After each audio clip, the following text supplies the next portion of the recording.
Welcome back to Rexport everyone. Today we're going to do something different. I got a comment asking if I could do some slower tutorials. So that's exactly what I'm planning to do. For the next couple of videos, you're going to see some of the techniques I often use when creating art. I'll try to keep them short as possible. We're going to start this series with the exposure adjustment layer. So let's get into it. Right now I have this image, and if for some reason you can't see the layers panels, just go to Window and click Layers. In the layers panels, there are two layers. One is the subject, in this case Spider-Man, and the other is the background layer. Adjustment layers are located over here. And when you click it, you'll see a list of options. There are a total of 19 adjustment layers, but in this video, we're going to focus on the exposure. Now, when you click on the thumbnail, you'll see the following properties. The exposure slider controls the overall brightness of your image. The offset slider shifts the brightness of the midtones and shadows. And the gamma correction slider changes the contrast of the midtones, which affects the overall contrast of the image. Right now, you'll see that this affects the whole image. This is because the adjustment layer is on top of the other two layers. But if we were to move down the adjustment layer and start adjusting the sliders, you see that it only affects the background. But right now, we want it to affect the Spider-Man layer only.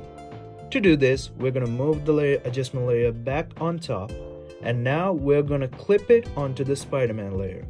To do that, you can use the shortcut keys Ctrl-Alt-G or Command-Option-G on the Mac. Now you see when we mess with the sliders, it only affects the Spider-Man layer. So now, you might want to control where the layer is applied and where it is hidden. Every adjustment layer has a mask on the right side.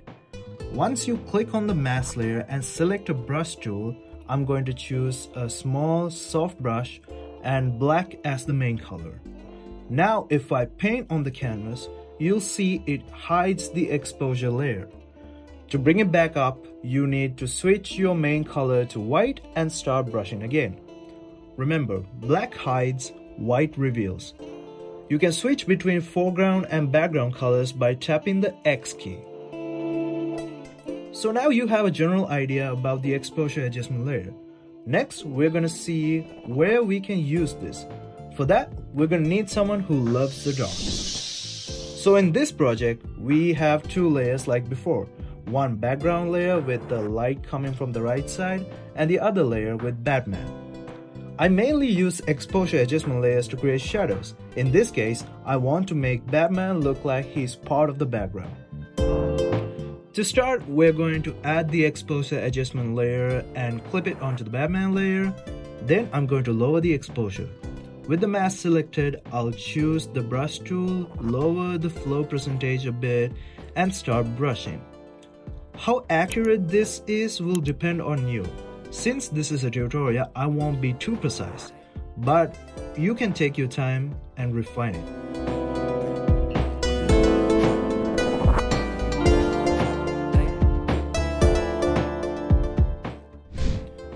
We could stop it right here, or we could go the extra mile and add another exposure adjustment layer, this time focusing on the bright areas.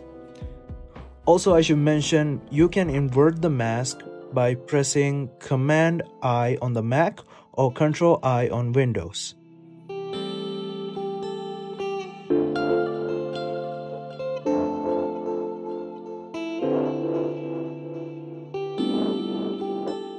And look at that. Just with two adjustment layers, we created this cool looking shot. Keep in mind there are more use cases for the exposure adjustment layer, but I mainly use it for shadows. With that said, I hope you learned something from this video. There are more short tutorials like this on my channel, so if you're interested, do check them out. And as always, thank you for watching, and I will see you in the next video.